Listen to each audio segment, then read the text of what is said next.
Back when I was just a teenager, my family experienced a devastating loss when my dad, who at the time was a successful businessman, started facing enormous financial troubles in his business. At one point, his business partner even ran away with some of the company's funds, making it impossible for my dad to keep the business afloat any longer.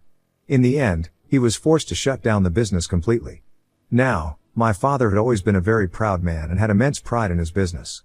However, when he suddenly lost his only source of income, it made him absolutely depressed. He had always been a pillar of strength for our family, the one we all looked up to, not just for his hard work and dedication, but for the way he carried himself with dignity and grace in everything he did. His business wasn't just a source of income, it was a reflection of his dreams, his aspirations, and all the years of effort he had invested. When it crumbled, it felt like more than just a financial loss. It was as if a part of him had been taken away. For our family, this loss was not just about the money or the business itself, it was about the uncertainty that followed. Watching my father transform from the cheerful, happy man I had always known into someone who was short-tempered and constantly agitated was one of the most painful experiences of my life. It was as if the weight of his loss had drained him of the very qualities that had defined him for so long. I vividly remember those dark days when he would spend entire days in bed, a stark contrast to the energetic man he used to be. He would only come out to eat, and even then, it was a quick, almost mechanical routine before he retreated back to the solitude of his bed. He seemed to have lost all interest in life outside of his room. My mom would try her best to lift his spirits. She would gently urge him to get out of bed, suggesting that he find some hobbies or even just go for a walk to clear his mind. She hoped that maybe a distraction could help pull him out of the deep sadness he was sinking into. But instead of the hopeless response she was looking for, my dad would often snap at her, telling her to leave him alone. The frustration and pain in his voice were palpable, and it was clear that he was grappling with emotions he didn't know how to handle. During this difficult time, my mom became the sole provider for our family. She was a nurse at a local hospital, and while she had always been committed to her work, the financial strain of my dad's business collapse meant she had to take on even more. The bills were piling up, and the rent was overdue. There was no choice. She had to pick up extra shifts at the hospital, often working long hours just to keep us afloat. It was hard to see her stretch herself so thin, juggling the demands of her job while also trying to hold our family together emotionally. She never complained, but I could see the exhaustion in her eyes and the weight on her shoulders. She was carrying so much, and I admired her strength even as I worried about how long she could keep it up. The atmosphere at home during that time was always heavy, and thick with an unspoken tension that lingered in every corner of the house. My younger brother, Michael, and I did our best to avoid anything that might anger our parents, especially our dad, whose mood had become so unpredictable. Now, Michael was always the smarter one between the two of us, the kind of kid who was naturally gifted when it came to academics. He was a bit of a nerd, the type who loved burying his nose in books and solving complex problems for fun. In contrast, while I did well in school, my interests extended beyond just studying. I was passionate about basketball and had a few other hobbies that I enjoyed, which meant my grades weren't quite on Michael's level. But I always did my best, and up until that point, my mom had never had any issues with it since she regularly kept track of my grades. She understood that we were different, and she valued the effort we each put into our pursuits. However, as my dad began spending more and more time at home, the dynamics in our family began to change. He suddenly had a newfound interest in our grades and would make comments about how I clearly wasn't working as hard as Michael, pointing out the differences in our academic achievements. I remember him saying things like, "If you're not going to be the best, then what's the point of even studying? Stop going to school." His words hurt a lot, not just because they were mean, but because they clearly came from his own pain and failure after the loss of his business. It was as if he was projecting his feelings of inadequacy and loss onto me. It hurt to see him so disillusioned and to feel like I was somehow contributing to his unhappiness, even though I knew deep down that wasn't the case. I tried to focus on my studies more, hoping to impress my dad, but it was just never enough. If my mom ever showed any appreciation for my grades, my dad would quickly undermine it with taunts, insisting that there was nothing to be proud of when the grades could be much better. At first, my mom would try to defend me, reminding him that I was doing my best and that every achievement, no matter how small, deserved recognition. But as time went on, and as my dad's taunts grew more frequent and intense, something changed. Slowly, she started to join in with him, echoing his comparisons between me and Michael. They both began to tell me, almost daily, how much better my younger brother was doing than me and how I needed to step it up if I wanted to keep up with him in life. My dad would remind me almost every day how I was always lesser than Michael. The comparisons felt relentless, and they started to seep into every aspect of my life. Eventually, they even banned me from any after-school activities, including playing basketball. They told me that if I wanted to do better in school, I needed to concentrate solely on my studies. So, I was forced to give up the sport I loved, the one thing that allowed me to feel free and happy, and devote all my time to schoolwork, just so I could be as brilliant as my brother. However, as my parents' restrictions tightened, I began to feel trapped in my own home. I was constantly on edge, waiting for their next criticism or comparison. I started to feel depressed, overwhelmed by the sense that no matter what I did, it would never be enough. There was no time for rest or relaxation. It was just a continuous cycle of studying, worrying, and trying to avoid confrontation. My dad would check up on me constantly, making sure I was studying even if I had already finished all my assignments. He would make me feel guilty if I even took a short break. The pressure was suffocating, and it made it hard to focus on anything, let alone enjoy the things I used to love. I became so jittery around my parents that I started recognizing them by the sound of their footsteps. If I heard my dad coming up to my room, I would immediately scramble to cover my comic book with a textbook, pretending to be studying even when I had nothing left to study. I was terrified of being caught wasting time, and afraid that he would accuse me of being lazy or not taking my studies seriously. The constant fear of disappointing them, of being compared unfavorably to Michael, consumed me. This fear and anxiety bled into every part of my life. I felt like I was walking on eggshells, never knowing when the next criticism would come or what I would be accused of next. I began to lose interest in everything, even the subjects I used to enjoy, because they were now just another source of stress. The joy I once found in learning and in playing basketball was gone, replaced by a deep sense of inadequacy and guilt. I became a shadow of who I once was, constantly striving for an approval that seemed more and more unattainable. And even though I was doing everything they asked, studying harder, giving up my hobbies, and trying to be the perfect student, I never felt like it was enough. The more I tried to meet their standards, the more distant and disconnected I felt from them, and from myself. A year into my dad's business going under, our family was still caught in a downward spiral. My dad hadn't been able to find a new job, and my mom was working herself to the bone, trying to keep everything together while the bills kept piling up. That's when I remembered my grandmother had come to visit. I think she must have noticed right away how different our lives had become. We had once lived comfortably, with everything we needed and more, but now it felt like we were just scraping by, struggling to make it through each day. I didn't know it at the time, but I think my grandmother had a serious talk with my parents about our situation. She must have seen the toll it was taking on all of us, especially on my mom, who was working endless hours, and on my dad, who was still grappling with the loss of his business and his sense of self-worth. The very next day after my grandmother's visit, my parents sat me down for a talk. I could tell right away that something was different. There was a seriousness in their expressions that made my stomach drop. They told me that they had been talking and had come to a difficult realization. They were struggling too much to take care of both me and my brother. I was taken aback, not fully understanding what they were trying to say. I asked them what they meant, my heart pounding in my chest. My dad looked at me with a heaviness in his eyes that I had never seen before, and he explained that my grandmother had suggested a solution, one that neither of them wanted to consider, but felt they had to. She had pointed out that my uncle, who didn't have any children of his own, had always wanted to be a father. He and his wife had a stable life, and they would be happy to look after one of us, to ease the burden on my parents and give one of us a better chance at stability. I looked confused as I heard this. My mom then chimed in, her voice trembling as she spoke. She told me that because Michael was the youngest and more academically inclined, they believed it was best for him to stay with them so that his education wouldn't be disrupted. They said they wanted me to go and live with my uncle, where I could have a fresh start and they could focus on taking care of Michael. Hearing this, I felt like the ground had been pulled out from under me. I was shocked and hurt. It felt like a rejection, like they were choosing Michael over me, deciding that he more worthy of their care and attention just because he was more talented than me. I couldn't understand why they would send me away, why they thought it was okay to separate our family like this. I had always done my best, despite everything that had happened, and now it seemed like none of that mattered. I started to cry and ask them if they didn't love me anymore and how I would work harder on getting better grades, but my dad shook his head and told me that they just didn't have the money to support 2 kids and assured me that I was a better match for my uncle's family anyways. My mom tried to explain how, as the oldest child, I should make this sacrifice without complaining since Michael had a better shot of becoming someone extraordinary. I remember staring at them, trying to process what they were saying.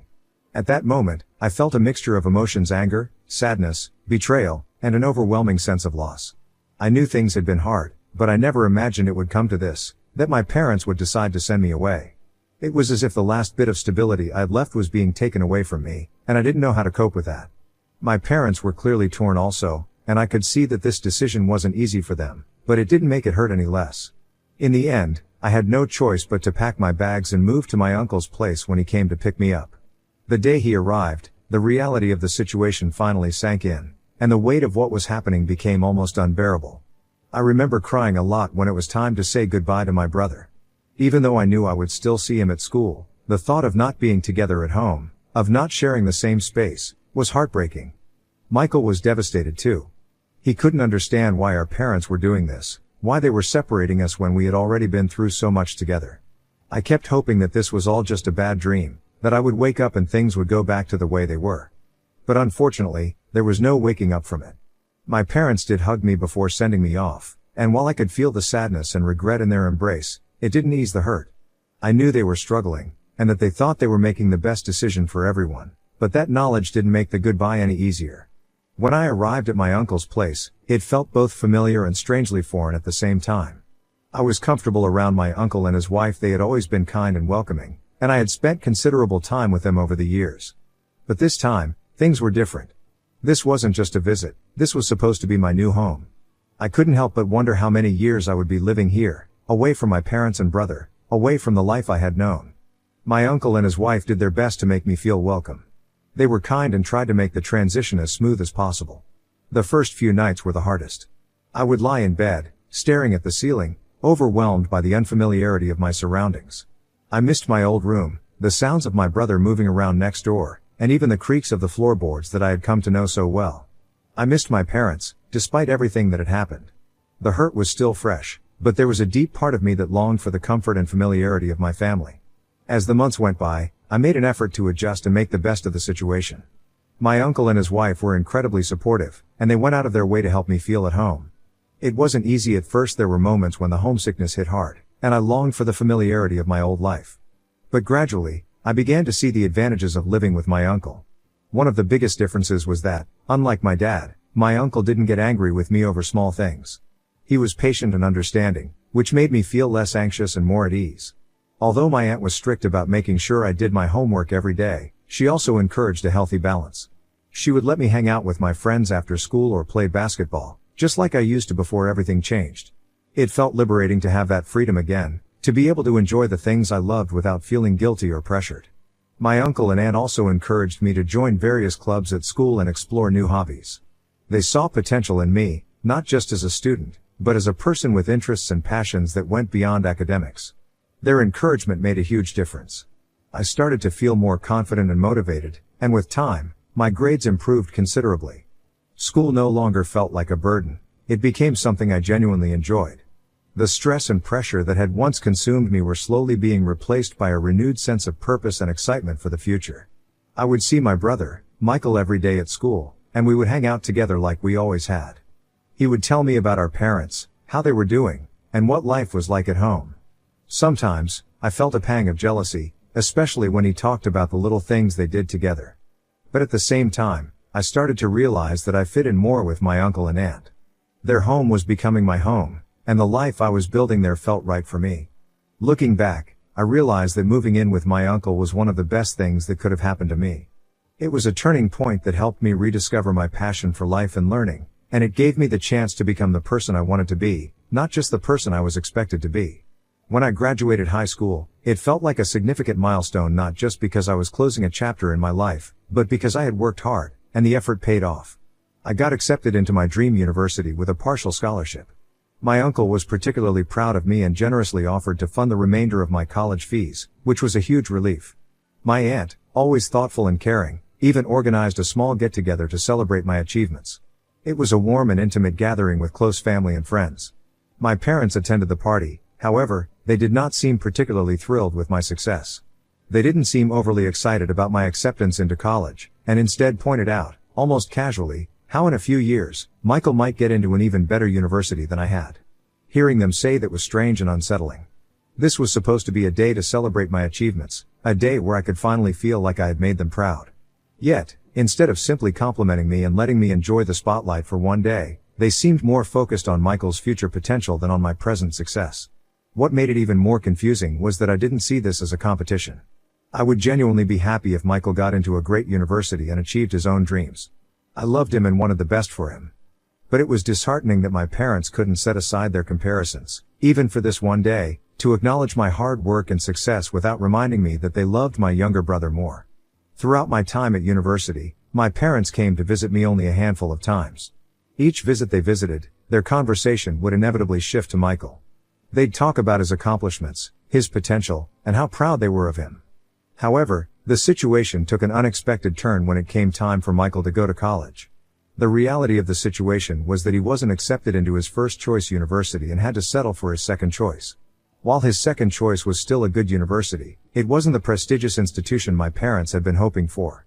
They had been banking on his acceptance into the top university as a way to boast about their younger son being superior to the older one, me. With Michael's college placement not living up to their expectations, my parents found themselves in a difficult position. They could no longer use his achievements to compare or outshine mine, which seemed to leave them frustrated. The narrative they had carefully crafted of Michael being the academic star was disrupted. Now, they couldn't brag about him any longer. Although I felt a sense of vindication, I also felt a pang of sympathy for Michael.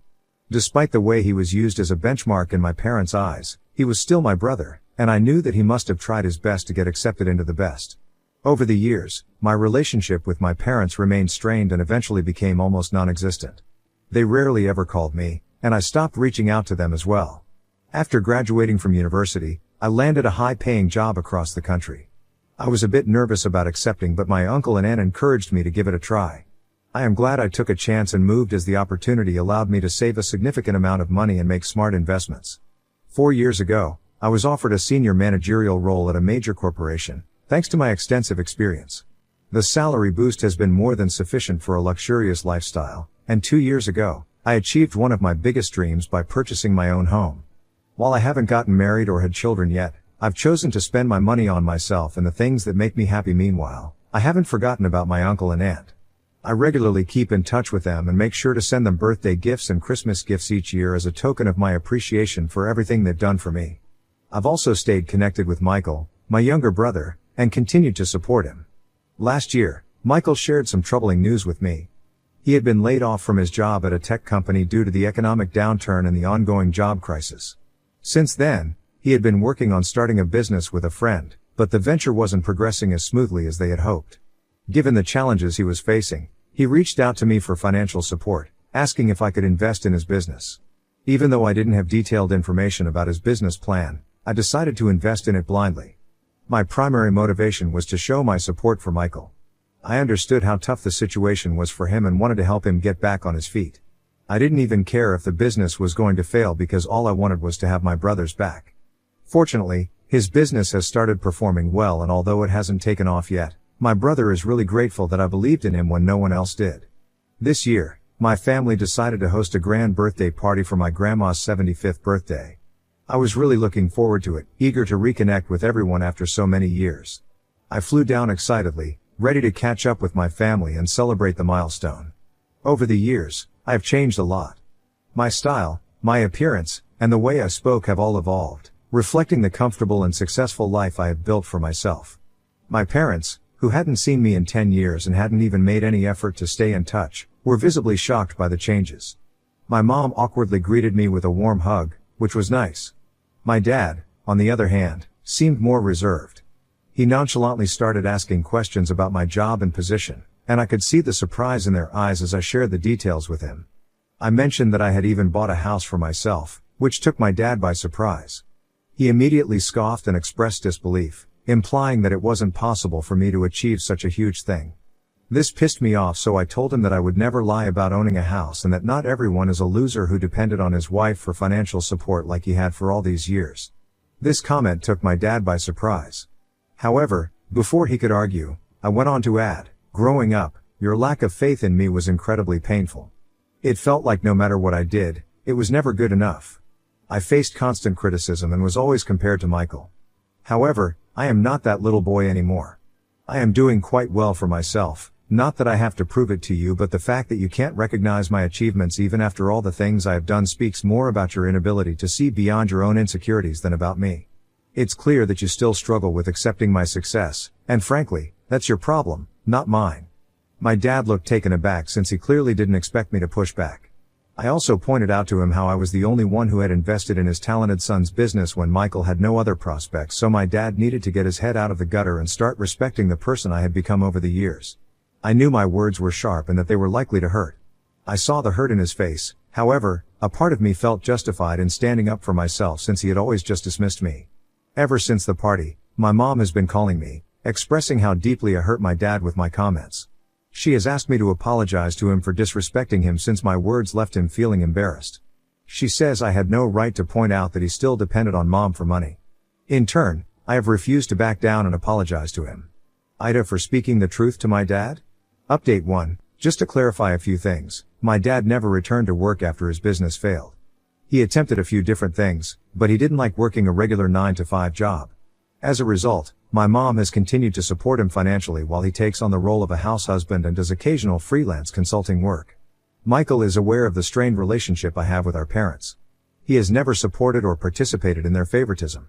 My brother genuinely loves me and has always tried to support me whenever he can. Back when our parents sent me to live with my uncle, Michael was still young and couldn't do much to help at the time.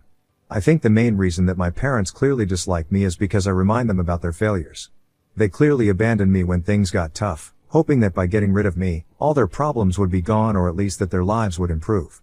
However, they continued to face financial difficulties while I thrived under my uncle's care. It must have felt like a slap in the face for them. Also, they never expected me to become successful in my life, so they just can't wrap their heads around it. My uncle and aunt never pressured my parents to take me back, as they were genuinely happy to have me with them. They consider me their son, though they never imposed themselves on me and allowed me to shape our relationship on my own. Over the years, they've observed my parents' favoritism toward Michael, and I think that's why my aunt and uncle have been so fiercely protective and loving towards me. They provided me with everything that my parents could never give me. Update 2. I agree with a lot of y'all that I should not have to apologize to my dad when he was the one who had been rude to me. Hence, I decided to write an email to my parents detailing how I felt about them all these years and how disappointed I am that they never apologized. I wrote this email from the bottom of my heart and recounted each and every incident that I remembered where they had failed me as parents. I told them how desperately I needed them as a child, yet now I couldn't care less about their existence since they had always abandoned me. After reading my email, I guess it must have opened their eyes to how deeply they had hurt me because my mother called me, crying and apologizing for ever agreeing with my dad and sending me to stay with my uncle. She explained that they had no other choice at the time and confessed that seeing the pain in my eyes whenever we met afterward made her hate herself. She admitted that this guilt was one of the main reasons she had distanced herself over the years. I told her that her reasons no longer mattered to me because our relationship was beyond repair. I no longer considered her and dad as my parents. This deeply upset my mother, and she repeatedly asked me to let things go so we could start fresh. In the meantime, my dad hasn't made any effort to contact me, though my mom did mention that he was emotional after reading my email. I can only hope he feels at least some remorse for what he did to me years ago. For now, I have chosen to maintain distance from my parents, as I have always done in the past. Update 3. It's been a while since I updated here. Since sending that email to my parents, I've felt a sense of relief and emotional release. It has been a cathartic experience, and I feel much lighter now, knowing that I finally spoke my mind to them. I've continued to maintain a relationship with my brother, regardless of my parents, and I will always support him as usual. Next month, I plan to take my uncle and aunt on a much-needed vacation to one of their dream destinations. My aunt has talked about this place for years, and I'm excited to surprise them with it.